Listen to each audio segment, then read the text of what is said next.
Hello, kamusta tayong lahat? Nagpapasalamat ako kay Jesus Christ at pinupuri ko siya, ang kanyang pangalan, tsaka si Almighty Father dahil sila ay victorious. Kung victorious yung tatay natin, tsaka si Jesus Christ, tayo rin victorious.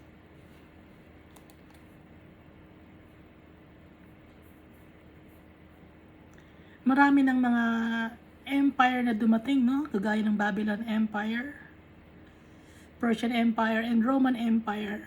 Lahat yun, nasira. Sinira ni Almighty Father dahil sa pride ng tao at yung paparating na empire nakalagay dito sa Book of Revelation na yung empire ng beast na nabanggit din ni Daniel sa kanyang vision na yung last na beast, yun ay matatalo rin ni Almighty Father tsaka ni Jesus. Yung tatay natin mapagkumaba tsaka si Jesus Christ. Inuulit-ulit ko, no? Kasi yun ang totoo. Kaya dapat tayo rin ng mga anak niya ni Almighty Father, hindi tayo mayabang.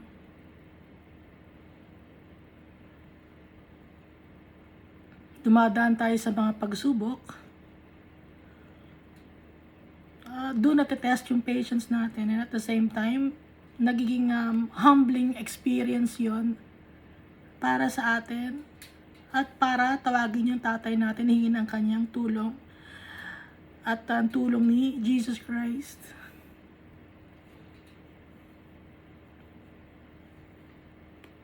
Kaya tayo magiging victorious dahil didikit tayo sa victorious, si Almighty Father tsaka si Jesus Christ, through the power of the Holy Spirit. So dito sa Psalm chapter 20, no? Verse 6. Now this I know, the Lord gives victory to his anointed. He answers him from his heavenly sanctuary with the victorious power of his right hand. Some trust in chariots and some in horses, but we trust in the name of the Lord our God. They are brought to their knees and fall, but we rise up and stand firm. Lord, give victory to the King. Answer us when we call. Kaya magiging victorious din tayo. Tayong mga anak ni Almighty Father. Kung anak tayo ni Almighty Father, no, anointed din tayo. Okay?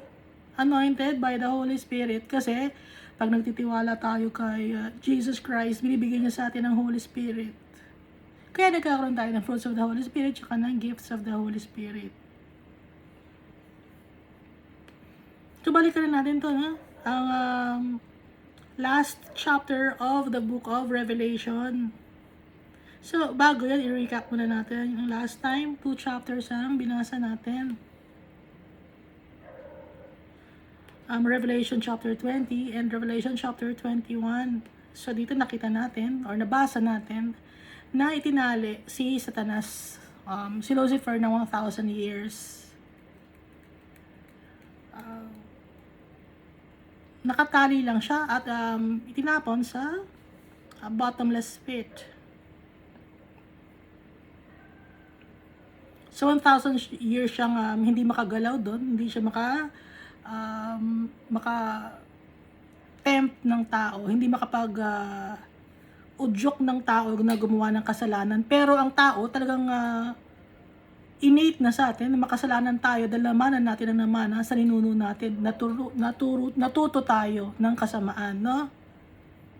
So may mga tao dito sa 1,000 years na to, yung mga anak ng mga anak ng mga anak ng mga taong namatay, or yung may mga mark of the beast. So ito yung time na sira na ang mundo nito. Okay? It's a 1,000 years na to. So, nag-start from scratch yung mga tao kasi nga, yung technology nawala na. Parang yung Babylon, no? Halimbawa, maganda yung Babylon, pero sinira ni Almighty Father, nawala. Kaya ngayon, ang mga tao ngayon, from scratch, nagtayo na naman sila. Diba? Ganun ang ibig sabihin to. Ngayon, so may na-establish na naman ng 1,000 years yung mga tao, no? Pero may mga kasalanan pa sila na namana nila sa ninuno nila, okay? Hindi natin alam dito kung may magiging followers ni Christ or ni Jesus Christ kasi hindi dito in-explain sa atin. Kasi napakadami na ng information na nakalagay dito sa Book of Revelation, hindi na natin kaya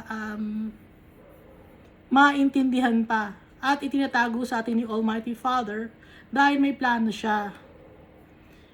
Pero tayo na ngayong generation, ano bang generation natin? From the time of Adam and Eve hanggang sa pagdating ni Jesus Christ. Okay? So kasama natin si Jesus Christ. Si Jesus Christ ang ating King at kasama tayo na magre-reign niya for 1,000 years. Kaya nakalagay dito, blessed and holy is he who has part in the first resurrection.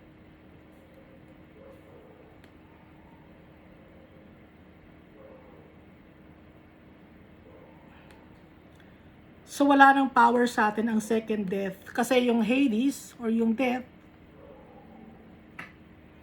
yung mga tao na sa instant death, no? Hindi na sila makakaalis doon. Doon na sila.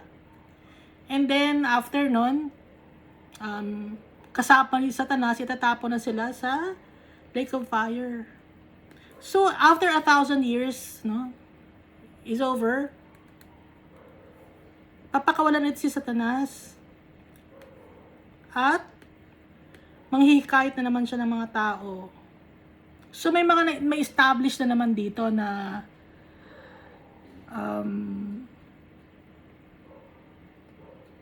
kung ano man ang may establish dito, meron na namang tao na magiging group of people or throngs of people kasi madami nasasama sa battle. Yung number whose number is as the sand of the sea. So madami na namang tao, dumami na naman ang tao. So, nung maraming tao ang namatay dun sa nagkaroon ng mark of the beast at nung nagkaroon ng great earthquake, pinakamalakas na lindol at volcanic eruption, tapos ng 1,000 years, dumami na naman yung tao. Kaya dito, nung pinakawalan ulit si Satanas, nagkaroon na naman ng battle. Ang bilang ng tao na kasama ni Satanas ay sand of the sea. Ganun kadami. Number is as the sand of the sea. Pero, as usual, matatalo na naman si Satanas. Okay? Hindi na rin dito in-explain kung paano, basta sa Gog and Magog, 4 corners of the earth. So, nakagawa na naman yung tao ng bagong civilization sa oras na to, pero matatalo ulit sila. Ngayon, pag natalo, si Satanas, si Lucifer, ito na yung last, itatapon yung devil or si Lucifer sa lake of fire and brimstone, na doon yan makakasama yung beast at saka yung false prophets. And they will be tormented day and night forever and ever. Maapoy, no? Masakit yon. Madilim, mainit, mabaho, dahil maaamoy mo yung sulfuric dioxide ba tawag doon, na ini-emit ng brimstone tsaka ng fire. Kasi, di ba binanggit ko sa inyo dati, hindi man masama ang fire. Yung fire, naglilinis siya. No? Kaso, hindi na malilinis ang beast, yung false prophet, tsaka yung devil.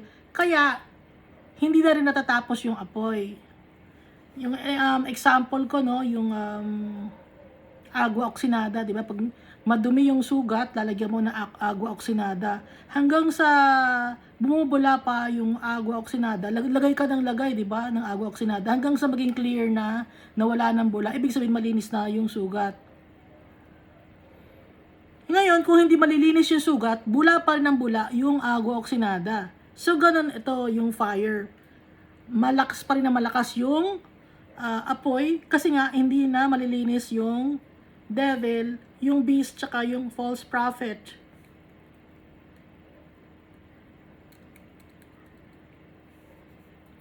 Dito tayo sa verse 11 no, ng Revelation chapter 20 na nire-recap natin. Tapos yung great white throne, so may mga book na nakabukas. Okay? So lahat na ng tao nagtipon-tipon na. Pero yung mga nasa Hades, andun lang sila, nakikita nila yung kung ano ang mangyayari.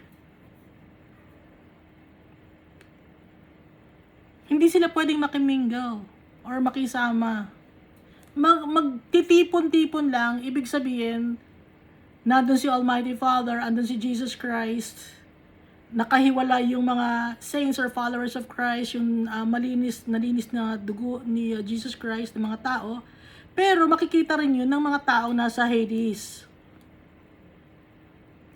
Tapos, ilalabas yung mga proof. Bakit ka napunta ng Hades? O kaya may mga books dito na naka-open. Hindi lang isang book, no? Books nakalagay. Tapos, ang pinaka importante na book ay yung Book of Life na naka-open din. Dito sa Book of Life, dito nakalagay ang pangalan ng mga tao na makakasama ni Jesus Christ at ni Almighty Father in heaven. At yung mga tao ay na-judge according to their works. Nagkaroon ba sila ng faith kay Jesus?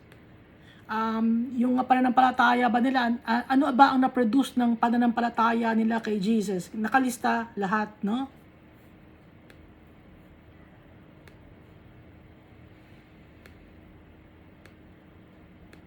And they were judged each one according to his works. Ngayon, kung may tao na masyadong makasalanan siya, gaya ng, alam naging serial killer siya, marami siyang napatay na tao, marami siyang nasaktan na tao, pero kung naghingi siya ng tawad kay Jesus Christ, siya kay Almighty Father, nasa heaven siya. Malilinis siya ng dugo ni Jesus Christ. Ganun ka bait si Jesus Christ. Pero, kung ikaw ay sabihin mo, konti lang naman sinungaling ang ginawa ko, bakit ako napunta ng impyerno? Kasi nagsinungaling ka, hindi ka humingi ng tawad, hindi ka nagpakumbaba. Kasi nga, ang gusto ni Almighty Father at ni Jesus Christ, mga tao mapagkumbaba, na nagpapasakop sa kanila. Dahil alam naman natin na si Satanas, prideful siya. Ayaw ni Almighty Father na ma-pride ng mga tao.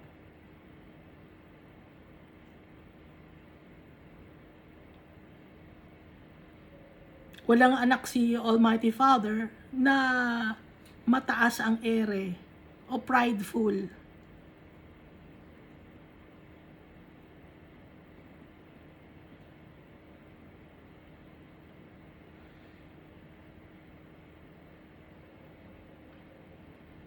So merong second death. Yung mga nasa death and Hades, ni-review lang, no, yung kanilang mga ginawa. Bakit sila nasa death and Hades? Tapos, itatapon sila sa lake of fire. So, pag nasa Hades na wala ng pagkakataon, lumipat pa, no, sa kabilang lugar kung nasaan ang mga saints. Dahil merong great chasm or malaking lugar or space na malalim na hindi pwedeng lumipat or makatawid. Walang bridge na nakalagay. At yung mga nasa Hades, itatapon sila sa lake of fire. This is the second death. And anyone not found written in the book of life was cast into the lake of fire. Baka sasabihin niyo, konti lang ang kasalanan ko, hindi naman ako nakapatay ng tao, mabuti naman akong tao. Ba't ako nasa impyerno? Yun na nga yung problema eh, sinasabi mong mabuti kang tao. Yun ang problema. Mabuti naman akong tao, ba't mapupunta ako sa... Yun ang problema. Sinasabi mong mabuti kang tao. Kaya ka mapupunta ng impyerno. Dahil walang mabuti, kundi si Almighty Father lang. At masisave lang tayo dahil sa awa niya. Kailangan natin si Jesus Christ, ang ating Savior and Redeemer. Sabihin niyo, hindi, religious naman ako na tao. Nagdadasal ako umaga, tanghali, gabi. Hindi na nga ako umaalis ng lugar na congregation. Lagi akong nakatapat sa graven image or sa statue. O yun ang problema. Hindi ka nagtitiwala kay Almighty Father. You are not worshiping Him in spirit and in truth. Kasi bakit kailangan mo pa ng graven image? Sabi mo, para maalala ko. Pag wala ba ang graven image, makakalimutan mo ba si Almighty Father? Gusto ni Almighty Father, i-worship siya in spirit and truth. Sa puso natin, naninirahan si Almighty Father at si Jesus Christ. Kahit saang lugar, pwede silang sambahin at pasalamatan. At yung mga gawa natin na maganda, na sa tingin ni Almighty Father na katanggap-tanggap sa Kanya, form of worshiping na rin yun. Okay? Pag nagpe-pray tayo, wino-worship natin si Almighty Father. Pag pinag-uusapan natin siya, pag nagbabasa tayo ng Bible, wino-worship na rin natin si Almighty Father at si Jesus Christ. Pag nagkakanta tayo para sa tatay natin, wino-worship na natin siya. Pag maganda yung pakikitungo mo sa tao, nagiging magandang testimony ka, yung buhay mo sa tao, wino-worship mo na rin si Almighty Father dahil na ipapakita mo sa tao ang pagmamahal ni Almighty Father.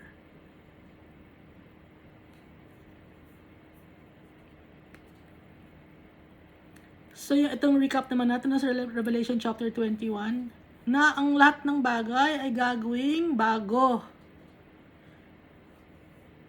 Mawawala na yung earth. Itong earth na to, mawawala to. Mawawala na rin ang sea or dagat.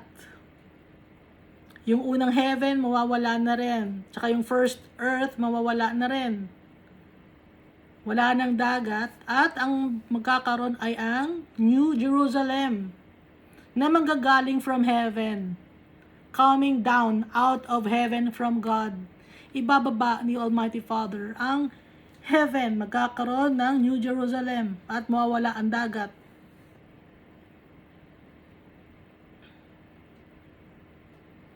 So, yun ang magiging bagong bahay natin, ang New Jerusalem.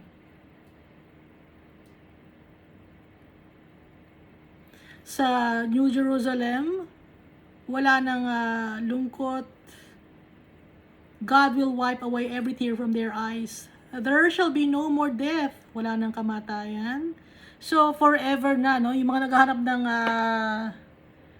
ayaw mamatay, gustong humaba ang buhay nila. Kung gusto nyong humaba ang buhay ninyo, pagtiwalaan natin si Jesus Christ at si Almighty Father, hindi na tayo mamamatay. No more sorrow. At wala na ring iiyak, wala na ring kalungkutan. Wala nang pain, wala nang suffering. At hindi natatanda ang mga tao. Kasi wala nang death eh. Hindi natatanda. Hindi na magde-deteriorate yung ibibigay sa ating katawan ni Almighty Father.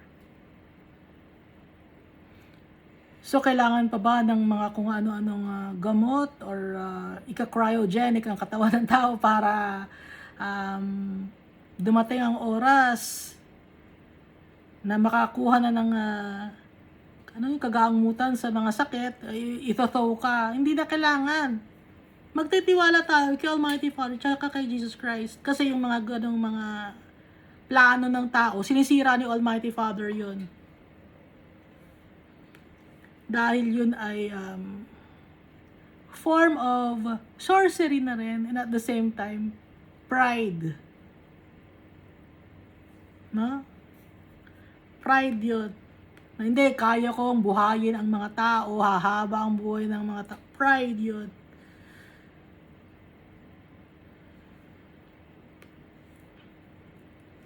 So si Almighty Father, gagawin niyang bago ang lahat. And He said to me, "It is done. I am the Alpha and the Omega, the beginning and the end.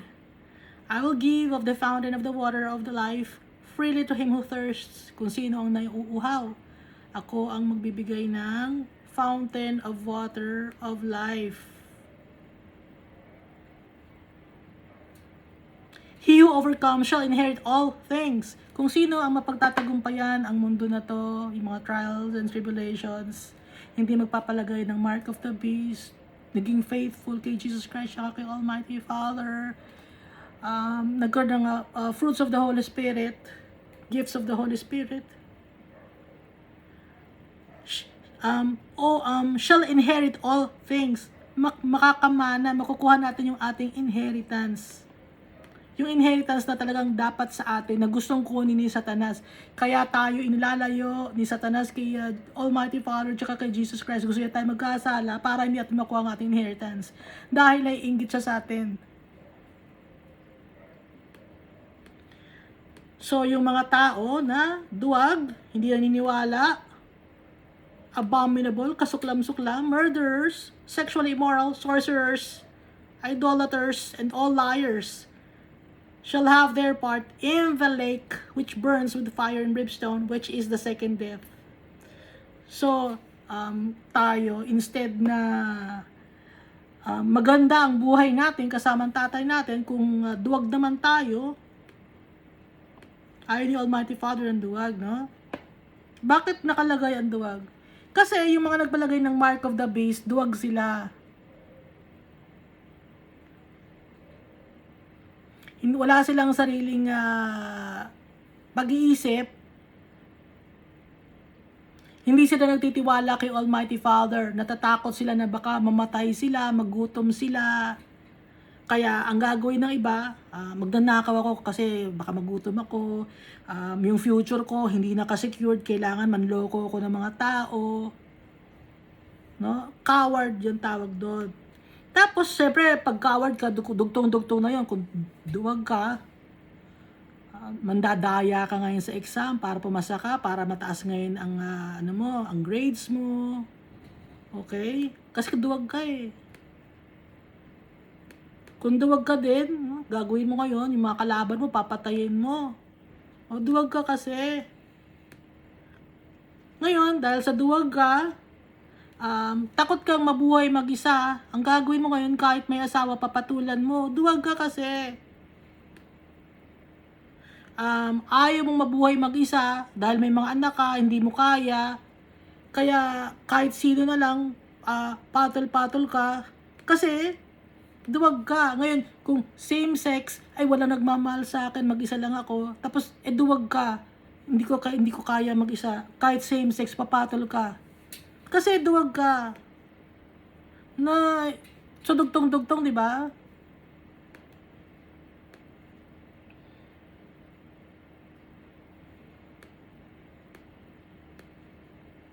Yung sorcerer naman, i-expound naman natin, tumitingin sa kandila. Alam niyo yung tawas na lalagay sa tubig na kandila, tapos may makikita. Yun, isa sa sorcery yun. Yung baraha, isa rin sa sorcery. Yung bolang kristal, no? At saka yung kasi ang nun tumatawag ka ng mga demonyo. Mga fallen angel yung kinakausap mo, akala mo kinakausap mo yung ninuno mo. Wala, hindi mo kakausap yung ninuno mo, no? Tapos, ang sorcery pa ay yung, di ba, yung mga witch, ang ginagawa nila, yung mga dahon, yung mga uod, ginagawa nila, pas pinapakain nila.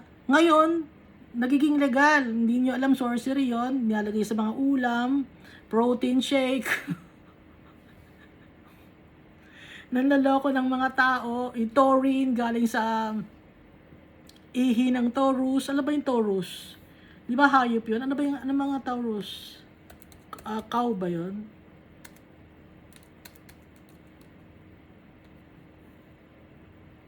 Cattle. Yun ang taurine. Iinom ba kayo nun? Kung alam nyo na galing sa wiwi ng cattle yon. O di ba ganun yung mga mangkukulam? Ay, kukuha ng kung ano ng mga bagay, ng mga uod. Gayon yung uod na may paa, ang ginagawa doon, pinapadried, freeze-dried ba tawag doon. Tapos ginagrind, pinapatuyo, tapos ipaprocess, nilalagay sa bote, nakalagay protein shake. I-search nyo, i-check nyo, no? At saka, yung mga gamot na ibinibigay sa atin na hindi naman natin alam talaga kung ano ang nakalagay sa gamot na yon. Ano ba ang mga gamot na sinasabi ko? Yung mga nasa vial. Ano ba talaga ang component nun? So, i-check nyo, merong fetal cells, no? Alam niyo ba yung aborted fetal cells? Hindi, matagal na yon, aborted 1970s pa yon, pinapadami lang namin ng pinapadami yung cell. Sinong niloko nyo? Ha?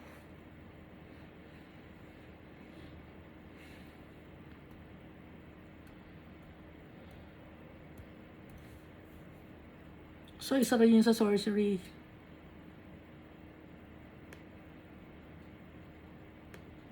Kaya nga may word na alchemy, no? Alchemy, tapos chemist. Alchemy, doon yung galing yung word na chemy. Alchemist, chemist. Tapos doon na lang galing yung mga gamot, may mga spatula na, meron ng mga, ano bang bottle yun? Mga bote. Di ba ganun yung sa mangkukulam naman, ang hawak naman nila malalaking mga kawali, no? Ngayon, nakaprocess na, hindi nakawali ang hawak ng mga mangkukulam ngayon. Factory na. Nakaputing gown yung mga tao, hindi na naka-black. Idolater, sinasamba mo yung sarili mo, kahit na sabi mo, hindi wala akong idol na sinasamba, pero yung sarili mo, sinasamba mo ba? Mas inuuna mo yung sarili mo? Mataas ba ang tingin mo sa sarili mo? Yung ganon, no? Kung ikaw ay wala kang religion, sinasabi mo, hindi ako naniniwala kay Almighty Father, idolatry na rin yun. Kasi, ang pinaniniwalaan mo ay sarili mo. At lahat ng mga sinungaling ay walang part sa kaharian ng Diyos. Ang part nila ay sa lake of fire. Tapos itong New Jerusalem, sabi ng angel, "Come, I will show you the bride, the lamb's wife." So yung wife ng lamb, kino-consider yung church, yung bride. Kaya yung church, nandito na sa great city, the Holy Jerusalem. Doon nakalagay ang church, ang lahat ng mga followers, faithful followers of the Almighty Father and Jesus Christ. So maganda ang itsura natin, no? Bibigyan tayo ng bagong damit, makinang tayo, kalagay dito. Her light was like a most precious stone, like a jasper stone, clear as crystal. So yung may 12 gates, no? Kasi perfect square yung place, yung New Jerusalem. May 12 gates. Sa 12 gates na yan, nakalagay doon yung names sa angel. And 12 angels at the gates and names written on them, which are the names of the 12 tribes of the children of Israel. Pero wala rito nga, nabanggit natin wala si Dan. Ang ipinalit ay si Manasseh, dahil si Ephraim, kahit siya ang napili ni Israel instead of Manasseh, may kasalanan din si Ephraim. Rebellious si Ephraim. Ngayon, ang ipinalit si Manasseh, yung lineage niya, Si Gideon, natuwa si Almighty Father kay Gideon. Mapagkumaba si Gideon. No? Mahal ni Almighty Father si Gideon.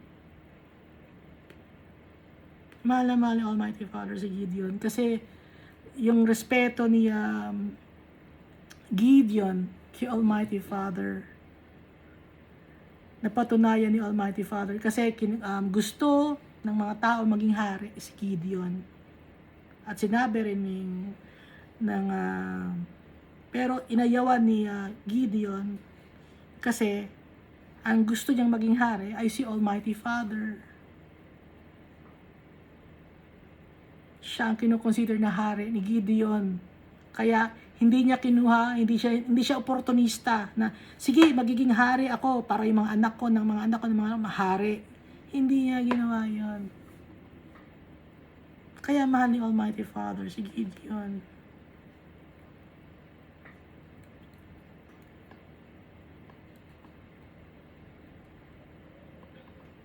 So mababasa natin yung story ni Gideon sa Judge. Hindi ko lang alam kung saan sa Judge, basta yung Book of Judges, no?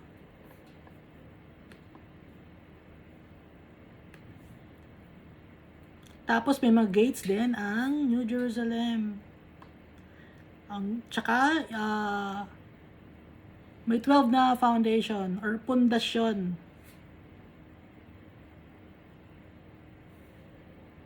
Doon nakalagay yung name ng 12 apostles. Nakasama si Matthias, nakapalit ni Judas Iscariot. Tapos pina-measure kay John yung New Jerusalem. Malaki ang New Jerusalem. Pero hindi siya kasing laki ng old earth. Kasi konti lang ang makakapasok sa kaharian ni Almighty Father. Piling-pili. Kaya hindi siya kasing laki ng mundo. Konting liit lang sa mundo kasi nga hindi madaming makakarating sa heaven na mga tao. Yung ibang tao akala nila makakarating sila sa heaven, mali yung kanilang nagawa, mali yung kanilang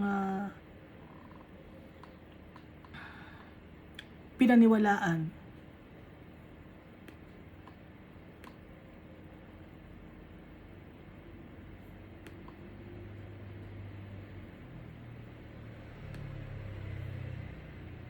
Tapos yung foundation, 12, no?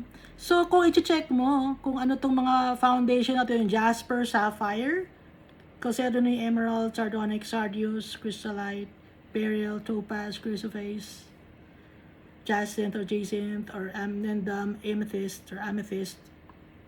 Lahat to merong healing properties. Yung pag i-check mo sa internet kung anong klase ang mga bato na to, ano bang meron to. Pero yun lang ang pagkaka-describe sa internet, may healing properties. Pero baka sabi mo, bibili ako para may healing properties. Pala to, bibili ako ng amethyst, bibili ako ng jasper, para kompleto, gagaling ako. Hindi. Hindi ka gagaling. Dahil kaya ka lang gagaling, dahil kay Jesus Christ, siya kay Almighty Father.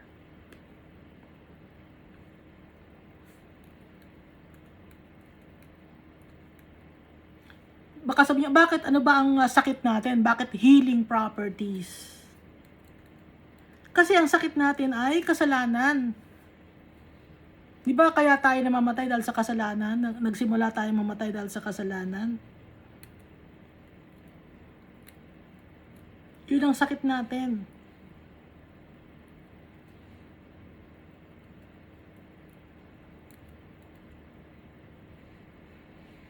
Baka sabihin, hindi, cancer yon or diabetes, or ano ba mga kung ano ng sakit. Yun, kaya namatay. Hindi. Nagugat yon sa kadumihan. Kadumihan, kasalanan, sa hindi pagsunod kay Almighty Father. Naging stubborn tayo.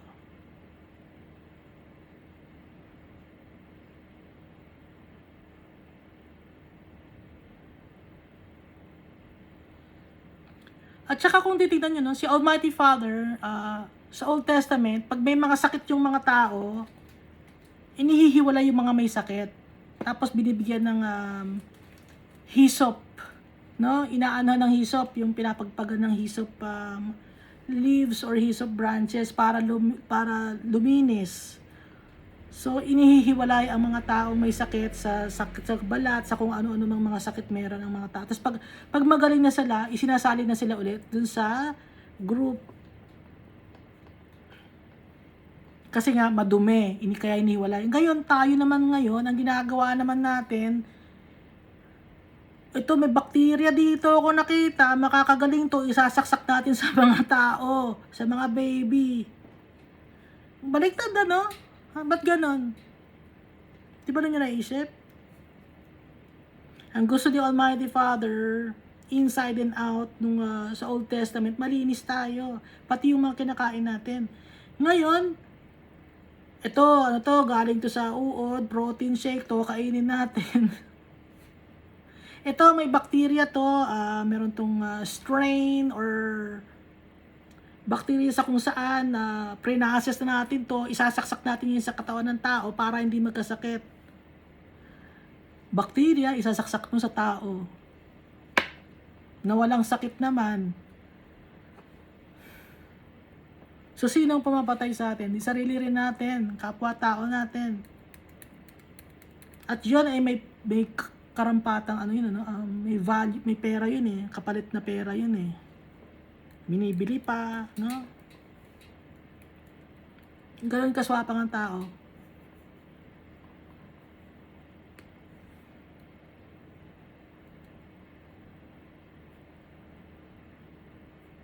At saka marami na rin kasi tayo mga chemicals. Na-expose tayo sa mga chemicals, pati sa environment natin may mga chemicals na rin. Dahil yon sa greediness ng mga tao. So, ang sakit natin, kasalanan. Kaya, itong New Jerusalem, nakalagay doon yung mga healing na gems na nakakapagpagaling. Pero, ang nakakapagpagaling naman talaga ay si Almighty Father tsaka si Jesus Christ. Yung mga gems lang na to, symbolic lang to. Pero meron, okay? Dinescribe ni John. Meron, pero symbolic na lang ito na nakalagay doon. Na ina-explain lang sa atin na gagaling tayo kasi kasama natin si Almighty Father. Hindi na tayo mahihirapan, wala nang sorrow, wala nang pain, wala nang death.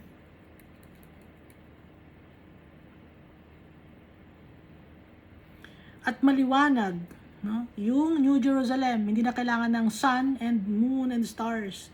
Dahil ang nagpabibigay ng liwanag, si Almighty Father. Nag-illuminate si Almighty Father, si Jesus Christ ang ilaw. At yung gate shall not be shut at all by day. Hindi sasarayan yung gate sa umaga. Kasi wala namang gabi eh. So, lagi nakabukas yung gate pero walang makakapasok na madumi. But there shall by no means enter it anything that defiles or causes an abomination or a lie, but only those who are written in the Lamb's book of life. So, kailangan malinis tayo, makabalik tayo sa tatay natin. Dahil may bahay tayo.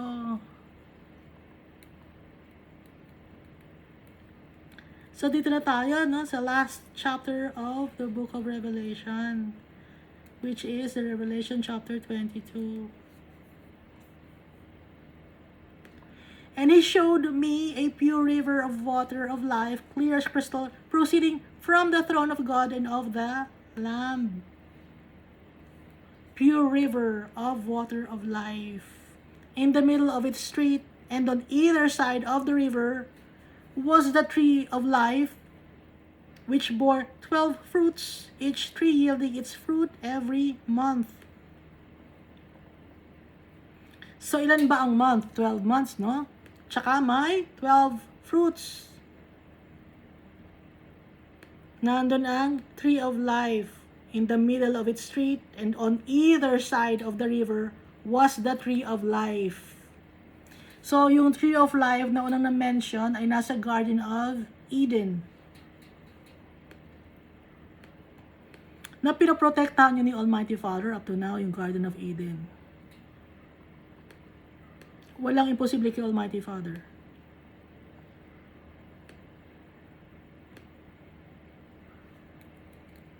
So yung New Jerusalem, dun din siya sa may Garden of Eden. Pero may iba ang pangalan. New Jerusalem na kasi mas malawak na, mas maganda na. I make all things new. Ginawang bago lahat ni Almighty Father.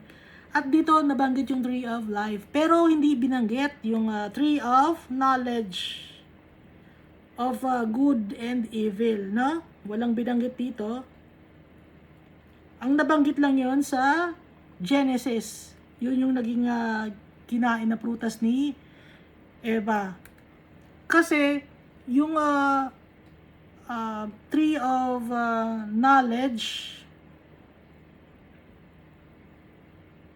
inutos ni Almighty Father na magkainin, di ba? Kahit anong klaseng puno yon, ibig sabihin nun, wala namang kaibahan, basta itong puno na to, wag nyong kakainin yung bunga. Simple tree lang yon, no? Wag nyong kakainin. Yun lang ang yun lang ang utos, wag nyong kakainin yung bunga ng puno na to. Simple lang. So anong ginawa ni Satanas? Ayaw kayong pakain ng puno ng bunga nito, kainin ninyo. Ang unang naloko si Eva. Nagmamagaling si Eva. So pride, no? Kasi pag kumain ka ito, magiging matalino ka, magiging mas mas magaling ka, magiging ka. Ano nga sabi dito? Balikan natin, ano?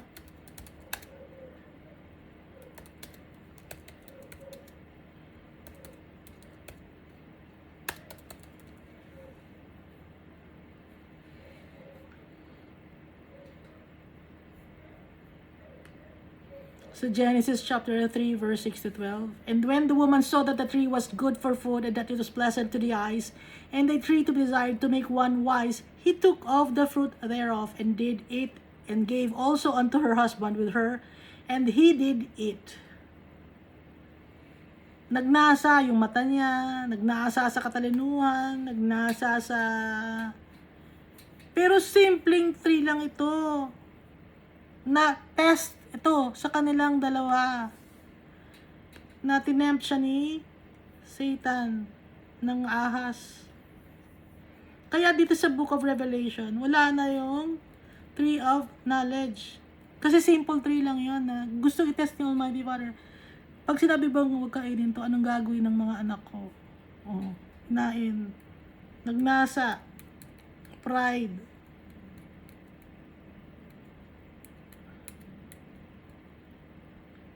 Nagandahan sa sa prutas. Sa sobrang dami ng prutas doon, kung ano pa yung ipinagbabawal, yung pa ang gustong kainin. Dahil din sa udyok ni Satan, no?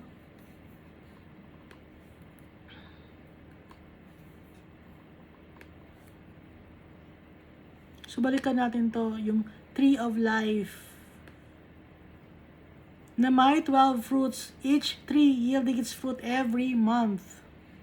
The leaves of the tree were for the healing of the nation. Healing na naman, mababasa natin healing. Kasi nga, ang sakit ng tao ay kasalanan. Si Jesus Christ, ginagamot niya tayo sa kasalanan. Si Almighty Father. Yung kanyang dugo ang nakapaglinis sa atin, ang nakapagpagaling sa atin. Dugo ni Jesus Christ. And there shall be no more curse.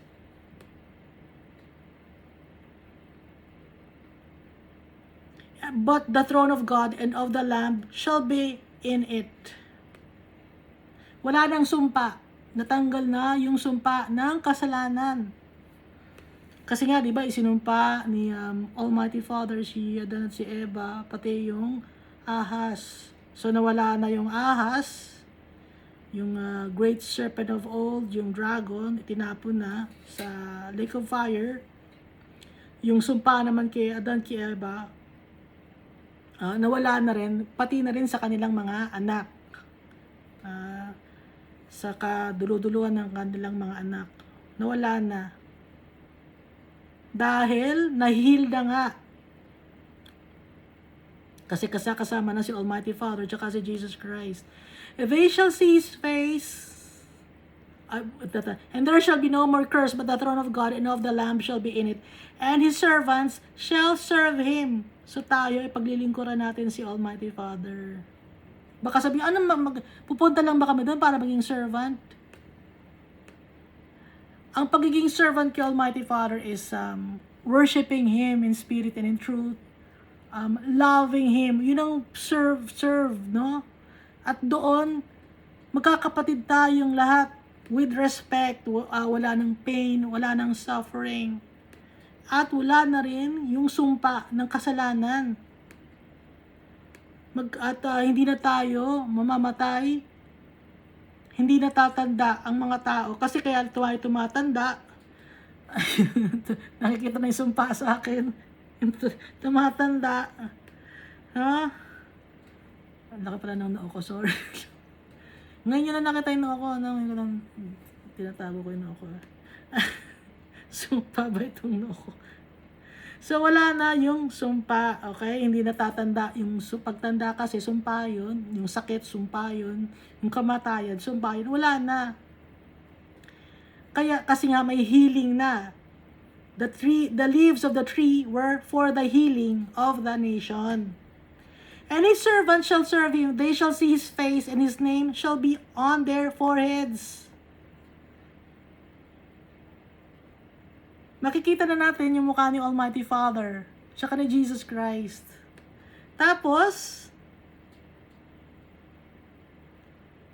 yung name ni Almighty Father, tsaka ni Jesus Christ, nasa forehead natin. Okay, pinalagay ko na malaki paglalagyan ng pangalan ni Jesus Christ dito. Tsaka ni Almighty Father. Malaki, maraming space.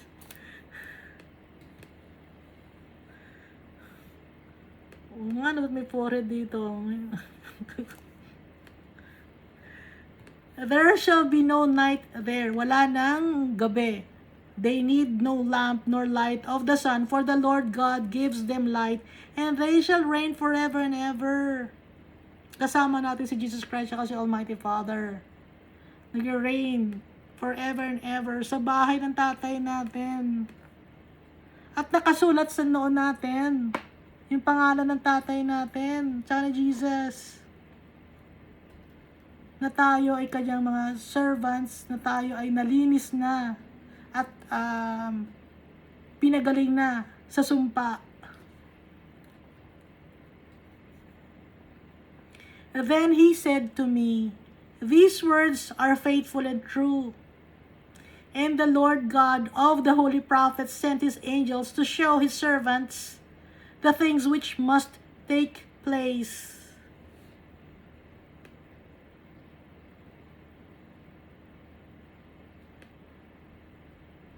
So, angel na ito nagsasalita, no? These words are faithful and true. And the Lord God of the holy prophets sent His angel to show His servants the things which must shortly take place. So, pinapakita kung ano ang mga mangyayari. Inutos ni Almighty Father, tsaka ni Jesus angel, ipakita kung ano ang mga mangyayari. So, meron tayong aasahan na mamanahin sa tatay natin. Makukuha natin yung inheritance natin. Wala ng pain, wala ng suffering, wala ng sorrow, wala ng death. Wala ng tears. Behold, I am coming quickly. Sabi ni Jesus, blessed is he who keeps the words of the prophecy of this book. Pagpapalain ng kung sino man ang nagkikip ng words of prophecy or gagawin, no? Yung mga ipinag-uutos ni Almighty Father. Yung magiging faithful and true kay Almighty Father, yung magiging loyal kay Almighty Father tsaka kay Jesus Christ, pagpapalain.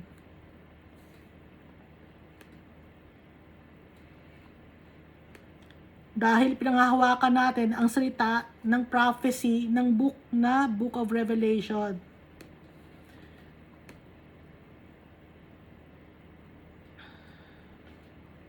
Now I, John, saw and heard these things, and when I heard and saw, I fell down to worship before the feet of the angel who showed me these things. Sabi ni John, sinabi niya dito na nakita niya yung angel, yung mga bagay na nakita niya, na pinakita sa kanya ng angel. Ngayon, lumod siya para i-worship yung angel.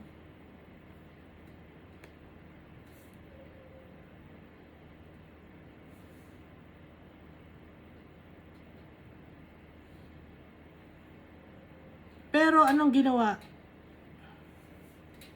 Ang ginawa ng angel, ang sabi, then he said to me, see that you do not do that. Huwag mong sasambahin ako. Sabi ng angel, for I am your fellow servant.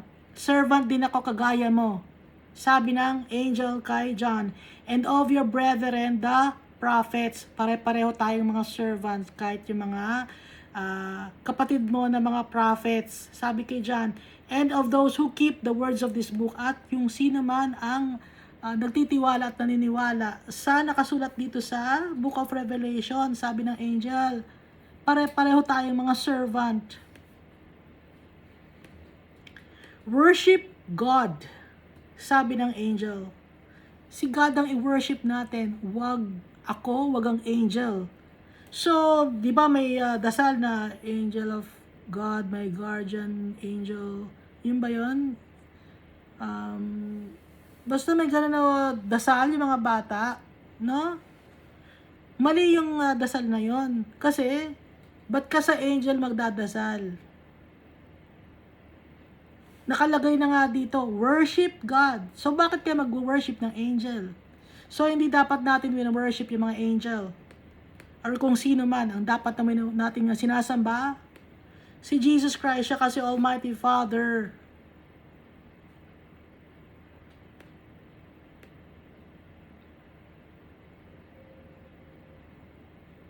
And he said to me, do not seal the words of the prophecy of this book, for the time is at hand. Huwag mong itatago, sabi ng angel.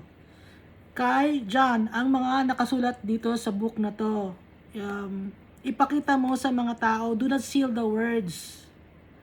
Huwag mong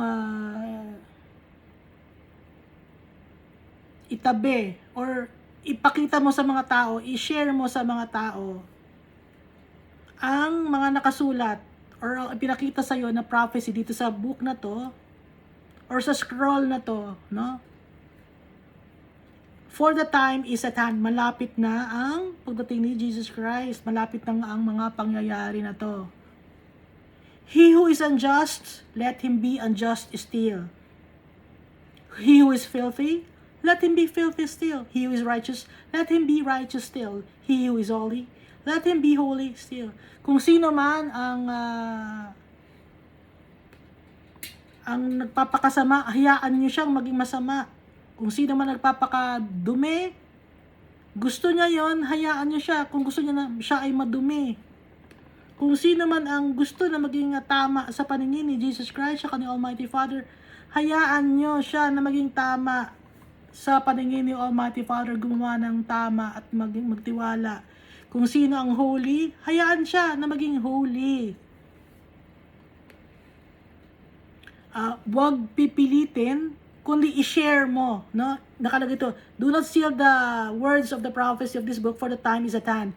I-share mo sa mga tao. Ngayon, kung mayroong mga tao na hindi maniniwala, hayaan mo na hindi sila maniwala. Kung mayroong mga tao na gusto nilang magwallow in dirt, or maging madumi, kahit i-share mo na to, hayaan mo sila na maging madumi pa rin. Gusto nila yon. Kung may tao na magbago at maging righteous, hayaan mo sila na magpatuloy na maging righteous, maging holy. Hayaan sila. Ibig sabihin, walang pilitan.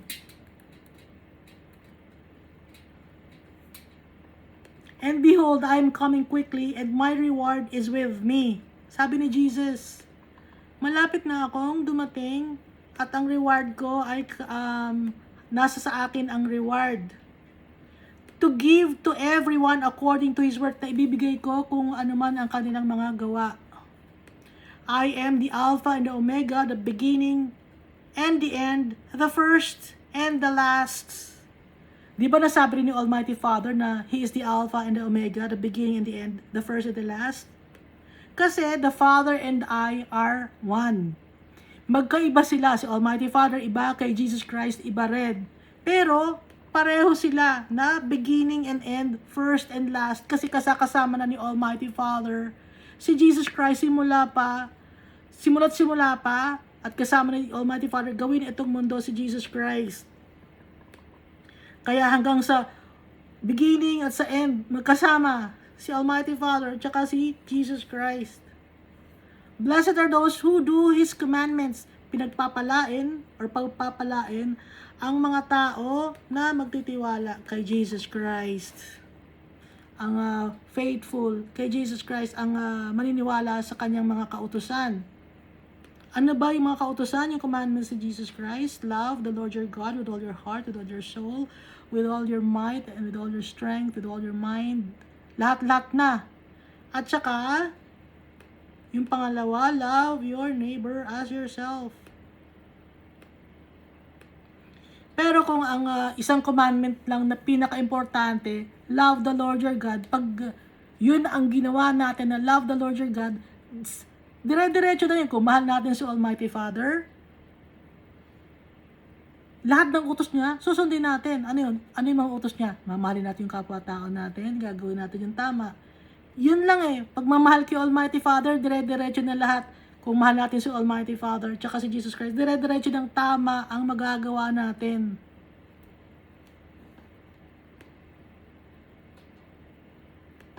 So, inulit na naman dito, no? Blessed are those who do His commandments, that they may have the right to enter, they may have the right to the tree of life, may kakaroon ng karapatan para sa puno ng buhay. And may enter through the gates into the city. Papasok sa gates, para makapunta sa city, sa gates ang pasok. So may karapatan, merong pass, no? Dahil nga, inheritance natin. But outside are the dogs, and sorcerers, and sexually immoral, and murderers, and adulterers, and whoever loves and practices a lie. So, inulit-ulit to, di ba? Nasa Revelation chapter 21 yata, or 22 ito, na inulit-ulit. Pero, ang sa labas ay ang mga aso. Baka sabihin nyo, bakit naman yung aso ay dinamay pa? Kasi ang aso talaga ay madumi. Marami ng tao ang nakagat ng aso, nagkaroon ng rabies. Huwag tayong maglokohan na malinis ang aso, ganun. Hindi malinis ang aso, madumi ang aso.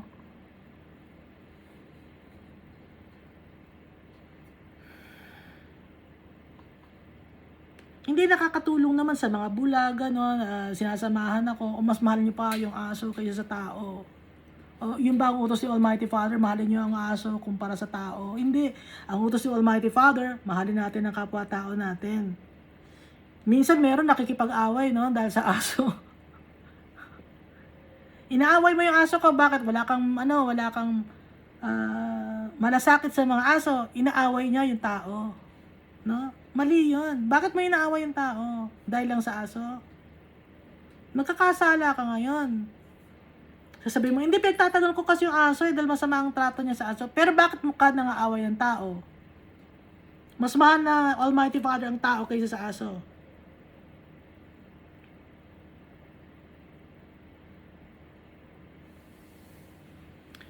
Kung i-check nyo, no, yung census or bilang ng mga naging biktima na ng mga aso, madami na. No? Hindi nyo lang inilalabas kasi gusto nyo yung mga aso, di ba?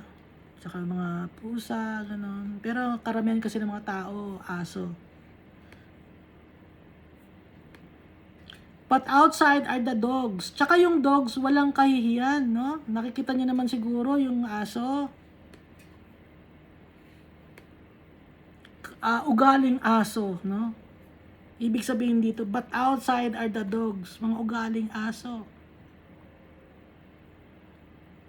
Madumi. Alam niyo may aso, di ba? Dinidilaan kung saan-saan. Madumi. Minsan nangangamoy, kailangan mo pang isprayan para matanggal yung... Alam niyo naman siguro. Kaya nga, outside are the dogs. Ugaling aso to. And sorcerers. Hindi lang yung mga... May mga Ouija board to. Ito rin yung mga gumagawa ng mga nagmemekos-mekos para pag-eksperimentohan yung mga tao, kung ano-ano ang sinasaksak para kung ginagawang guinea pig ang mga tao, isinasakripisyo yung mga tao, and sexually immoral. Hindi nagbabago ang stand ni Almighty Father dun sa alphabet gender. Kasi may nakita ako na mahal ako ni Almighty Father kahit ang gender ko ay alphabet gender. Mahal natin ang mga taong alphabet gender. Lahat ng tao, mahal ni Almighty Father kahit alphabet gender. Pero, dapat, kung higit na mamahalin natin si Almighty Father kaysa sa sarili natin. Kasi yung alphabet gender, mas minamahal nila yung sarili nila eh. Hindi, karapatan ko to. Mahal ako ni Almighty Father. Oo, mahal ka ni Almighty Father. Pero, paano mo ba maipapakitang mahal mo si Almighty Father kung yung utos niya, sinusuway mo? Kaya nga, di ba ang unang commandment, love the Lord your God with all your heart, with all your soul, with all your mind, with all your might, and with all your strength. Kaya nga, yun ang unang commandment eh. You will deny yourself. Denying ourselves. Yung gusto mong mangyari, i-deny mo. Kasi ayaw ni Almighty Father ng sexually immoral. Kasi yung alphabet gender ang ayaw ni Almighty Father nun. Kaya hindi mo masasabing Christian ka dahil hindi ka nagtitiwala kay Jesus. Kasi kung nagtitiwala ka, sinusunod mo yung sinasabi ni Jesus. So hindi ka Christian. Kung hindi mo sinusunod ang sinasabi ni Jesus, tinitwist mo, mali ang isip mo, niloloko ka ni Satanas, sinisinungalingan ka ni Satanas. Father of all lies. At saka sasabihin mo na tanggap ka ni Almighty Father kahit ibang gender mo, alphabet gender ka. Wala akong nakikita dito. Kung ano nakasulat dito, hindi nagbabago ang stand ni Almighty Father sa alphabet gender. Dalawa lang ang create ni Almighty Father. Kaya may gender to procreate, to multiply. Okay? Yun ang goal, yun ang mission. Kaya may gender, male and female, para dumami ang tao. Hindi mahal ko to, kahit pareho kami ng gender, mahal ko to, kailangan. Hindi, what's the purpose? Ano ang purpose? For fleshly desires lang yon, no? Pero yung pinag-utos ni Almighty Father na to multiply, yun ang main purpose. Kaya may gender na male and female, na inaabuso naman ng ibang mga tao. Kaya nagkakaroon ngayon ng fornication, bestiality, ano pa ba yun? Adultery, inaabuso ng mga tao.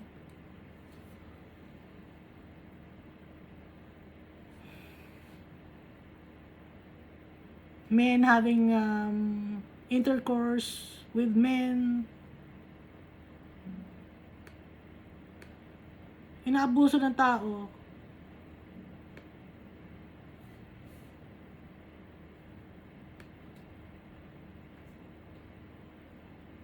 So, hindi nila dinadeny yung sarili nila. Kung hindi dinadeny, ayaw ni Almighty Father. Kasi nga, Ang utos, deny yourselves, take up your cross, and follow me. O yung mga murderers, naninirang puri na naman, no? Iulitin ko lang uli, naninirang puri, nanchichismis, para lang ma-feel you, feel good about yourself. Sasabihin mo sa ibang tao, alam mo, ang pangit niya, or hindi siya maganda, or ganyan ang buhay niyan, sira ang buhay niyan. Bakit mo ipinagkakalat yon? Bakit maayos ba ang buhay mo? Maganda ba ang buhay mo? Wala ka bang kasalanan? Wala ka bang itinatago? Kaya ka nagchichismis para mapagtakban mo yung sarili mo na kasalanan. Para tingin ng tao sa'yo, mataas ang tingin ng tao sa'yo. Ganun pala yon. Hindi ko dati naintindihan yun kasi minsan may mga ganong tao na, isang example, no, may isang babae, no, pinagbibintangan niya yung matandang babae, pinagbibintangan niya, may pinagbibintangan siya, nanlalaki yun, mag-boyfriend yun, ano niya yun, shota niya, yung ganon. Lumabas, kaya pala siya ganon ang isip, may past siya na gano'n ang ginawa niya. Siya ang nang lalaki. Kaya, yung kasalanan niya, ibinabato niya sa ibang tao para yung kasalanan niya mapagtakban niya. Masama, di ba? Kaya i-chismis mo ng masama ibang tao kasi ikaw pala yung gumagawa.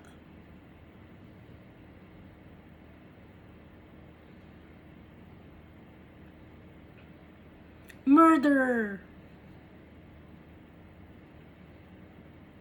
Kaya anong gagawin natin? Huwag na tayo magsalita. Kung makakasakit tayo ng kapwa-tao, at kung may kasalanan tayo, magpapakumbaba tayo kay Almighty Father para ma-heal tayo ni Almighty Father. Hindi yung pagtatakban pa natin, tapos maninira tayo ng tao, dadami na nadami ang kasalanan natin. Idolater, sinasamba mo kahit sarili mo. Oh, gandang-ganda ka sa sarili mo. Sobrang gandang-ganda ka sa sarili mo, pati yung katawan mo, ibinenta mo na sa internet. Sabihin mo, hindi ko naman binenta.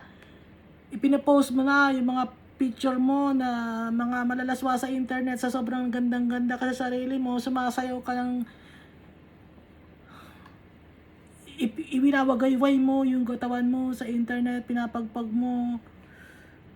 Kung ano-ano ang pinapakita mo, babae ka man o lalaki. Kasi nga gandang-ganda ka, gusto mo sambahin ka ng mga tao, i-idolize ka nila. Uy, ang galing yung sumayaw. Ang ganda ng katawan niya, pinapagpag niya yung puwet niya, ganon. Kasi nga, gusto mong sambahin ka ng tao, i-idolize ka.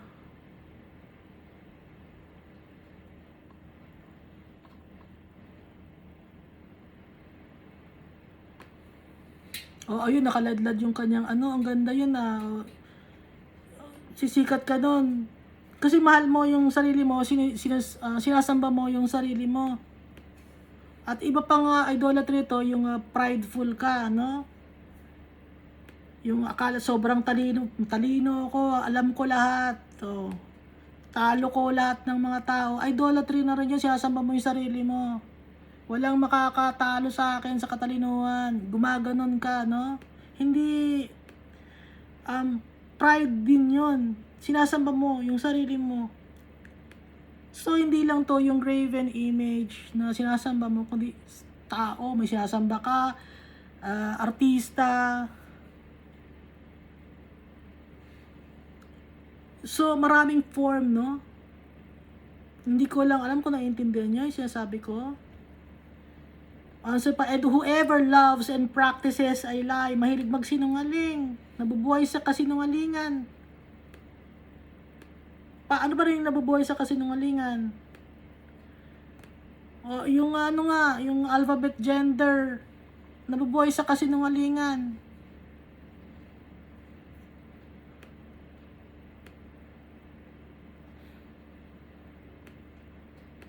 Yung mga nanloloko, yung mga nang-scam, no? Yung mga nagmamanipulate ng mga tao, Yung sa economy, mamanipulate ng economy. Kasinungalingan yan. Inflation na naman, kailangan tumaas ang presyo dahil nagkukulang na ang mga krudo, tataas na naman ang mga bilihin. So, sino yon? Nagsisinungaling na naman. Ba't nagkakaroon ng inflation? Dahil sa kasinungalingan ng tao. Na kunyari, nagkukulang. Tapos, tataasan ng presyo. Kaya yearly may inflation. Anong nangyayari? Swapang. So, dugtong-dugtong yung kasalanan ng tao. Kaya si Almighty Father, nagagalit siya. Nawawala na yung justice sa mundo na to. Yung pagiging correct ng tao sa paningin ni Almighty Father, nawawala. Kasi nga, sa kasalanan natin, yun ang ating sakit.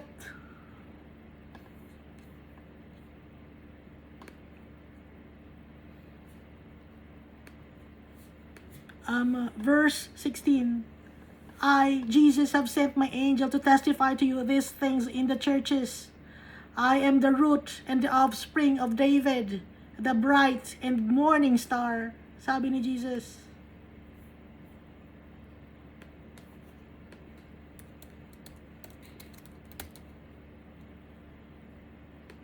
So si Jesus ang bright and morning star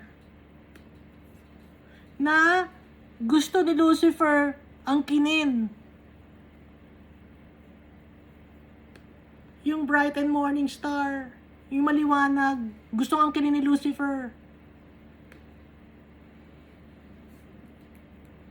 Masyadong naiinggit, no? Si Lucifer, prideful.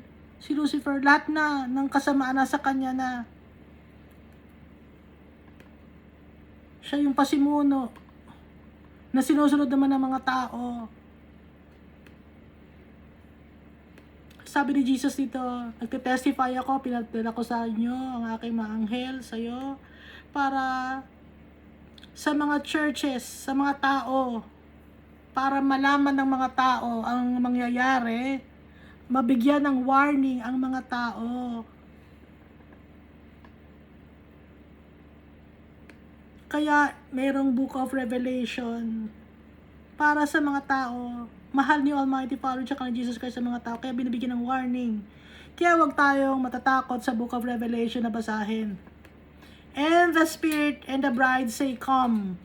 The Spirit, the Holy Spirit ito. Yung bride, yung church, say, come. And let him who hears say, come. And let him who thirsts, come. Whoever desires, let him take the water of life freely. Kung sinong may gusto, free ang kumuha ng water of life. Ang water of life na kay Jesus Christ. Ang tree of life na kay Jesus Christ, nasa kay Almighty Father. Buhay, no? Kasi ang sakit natin nga ay kasalanan. Nung nagkasala tayo, namamatay na tayo. Kaya ang binibigay ngayon sa atin ni Jesus Christ ay river of life, water of life, tree of life. Buhay, life. Dahil sa kasalanan kasi doon tayo namatay. Yun ang ating sakit. For I testify to everyone who hears the words of the prophecy of this book.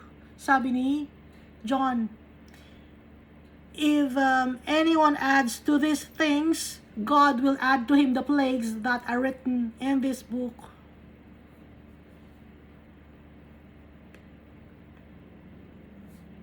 Si Jesus Christ ang nagsabi nito. Sorry. Nagte-testify siya, si Jesus Christ, na kung sino man ang makakarinig ng mga salita dito sa prophecy, the book na to, ng Book of Revelation, kung may magdadagdag dito, kung may magsisingit ng mga words sa Book of Revelation, no?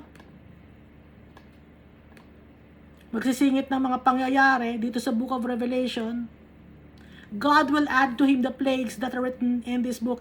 Ibibigay ni Almighty Father ang parusa, ang salot, ang mga sakit na nakalagay dito sa Book of Revelation. Ibibigay sa kanya yon kung sino man yung tao na yon na mag-a-add ng kung ano man dito sa Book of Revelation. And if anyone takes away from the words of the book of this prophecy, kung may magtatanggal man ng words dito sa Book of Prophecy, dito sa Book of Revelation, words, no? Ang sinasabi, words, mga salita, no? Kung may magtatanggal, God shall take away his part from the book of life, from the holy city, and from the things which are written in this book. Pag tinanggal ang words dito sa book of Revelation, tatanggalin din ang pangalan niya sa book of life. Mawawalan siya ng parte sa holy city at sa mga blessings na nakalagay dito sa book of Revelation. Kaya, saan mo isisingit ngayon dito ang rapture? Hindi maisingit ni John Darby. Meron kasing warning dito. No, may warning dito. Kaya hindi mo dito maisisingit ang rapture. Kayo ba? Saan nyo ba isisingit dito? Pag may isingit kayo dito, i-add sa inyo ni Almighty Father ang plague or calamity or salot na nakalagay dito.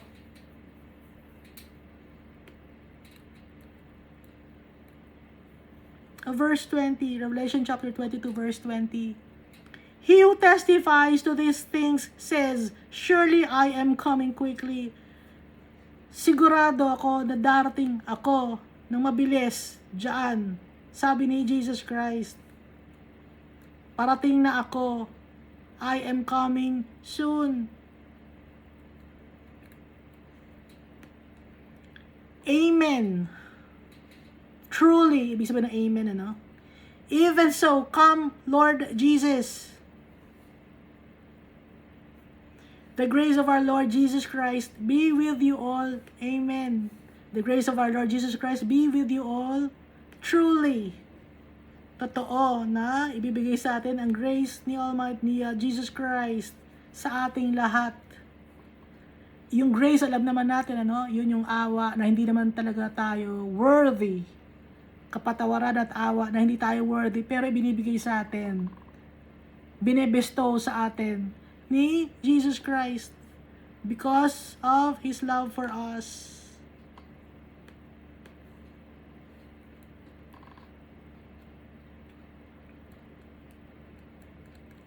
So ngayon, natapos na natin ang Book of Revelation. Dati natapos na natin ang Book of Revelation. Hindi mas ano ngayon, mas mas na-explain na natin ngayon yung past, yung na-explain natin doon, yung mga terms, yung mga words. Ngayon, concise na, maayos na tayo, na tinuruan, matagal na tayong tinuruan ni Almighty Father ng tama, no? Pero hindi lang ako marunong magsalita, tinuruan ako ni Almighty Father magsalita, trinain niya ako. Trinain niya ako. Ilang years ako trinain. Buti matyaga si Almighty Father sa akin, tsaka si Jesus. Thank you, Almighty Father. Sa blessing na basahin itong Book of Revelation. Dahil nakalagay naman, di ba, na may kaakibat na blessing kung babasahin natin ang Book of Revelation, and also, of course, all the other books in the Bible.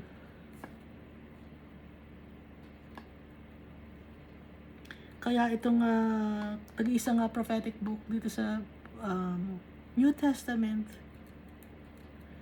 na may makikita rin natin ito, yung some part of it ay nasa prophetic book sa Old Testament. So, nakikita natin na buo ang Bible. Kaya, dati, in-encourage ko kayo na New Testament lang basahin. Ngayon, lahat na. Dahil kung yung inheritance natin, makukuha natin Magiging faithful tayo kay Almighty Father. Magiging stable lalo yung faith natin. Makikilala natin lalo si Almighty Father tsaka si Jesus Christ. Makikita natin sila from Genesis up to Book of Revelation. Nandun si Jesus Christ. Makikita nyo, hihingin natin ang guidance ni Jesus Christ and the Almighty Father through the power of the Holy Spirit. So ngayon, tapos natin ang Book of Revelation, meron pang isang epistle na hindi pa natin na babasa. No? So, next yon ang babasahin natin, pero 3 chapters lang yon.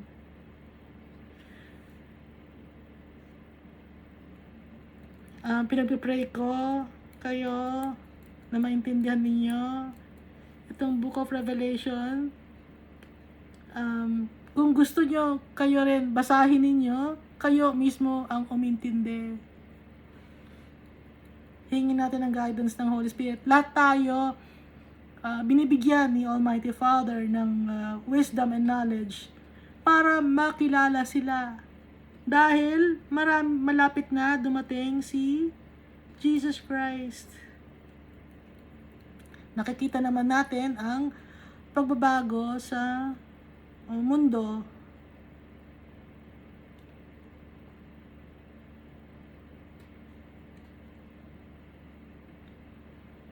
Na sinasabi ko yung sa society, no? Magiging aware tayo.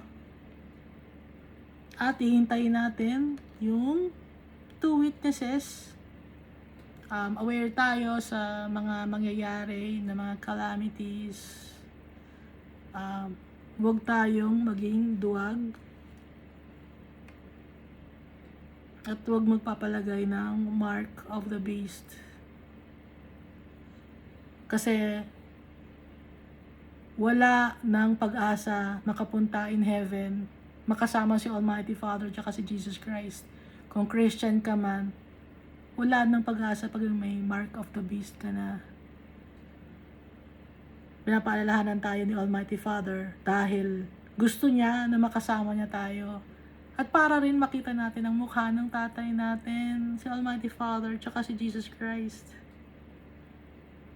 At magiging mawawala lang yung takot natin, yung pagiging coward natin, mawawala yun. Kung magpipray tayo lagi, hingin natin ang kalakasan ni Jesus Christ at ng Holy Spirit. Thank you, and God loves us all so much.